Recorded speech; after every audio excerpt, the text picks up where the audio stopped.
في المسجد الحرام بمكة المكرمة أم القرى أدى أمير المؤمنين صاحب الجلالة الملك محمد السادس مرفوقا بصاحب السمو الملكي الأمير مولي رشيد وصاحب السمو الأمير مولي إسماعيل مناسك العمرة طاعة وامتثالا لله عز وجل الذي رغب في القيام بهذه الشعيرة الدينية في هذه البقاع الطاهرة منزل الوحي ومهبط الرسالة التي تهفو إليها أفئدة المسلمين من كل البقاع والأصقاع.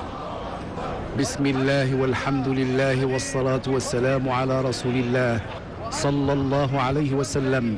يطوف أمير المؤمنين بالكعبة المشرفة رفقة عدد من الشخصيات المدنية والعسكرية. اللهم أنت السلام ومنك السلام فحينا ربنا بالسلام. اللهم زد هذا البيت تشريفا وتعظيما ومهابة وتكريما وبرا، وزد من شرفه وعظمه ممن حجه أو اعتمره تشريفا وتعظيما وتكريما ومهابة وبرا.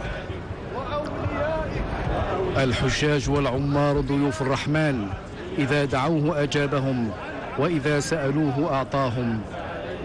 تهليل وتكبير وتحميد وابتهالات ودعوات ومناجات في أطهر بقعة كرمها رب الأرض والسماوات وجعلها محج المسلمين من كل أرض وفلات بأن يحقق ما يجول في الخواطر من رغبات وأمنيات إنه سميع مجيب الدعوات.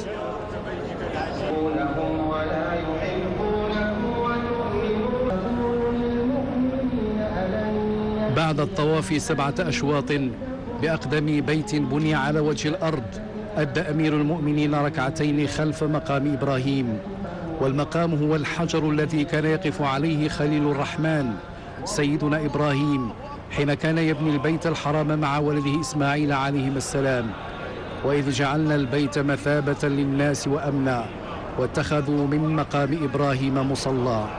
واستكمالا لأركان العمرة سعى أمير المؤمنين بين الصفا والمروة التي هي شعيرة من شعائر الله، ومن حج البيت أو اعتمر فلا جناح عليه أن يطوف بهما، ومن تطوع خيرا فإن الله شاكر عليم. وبمناسبة زيارة صاحب الجلالة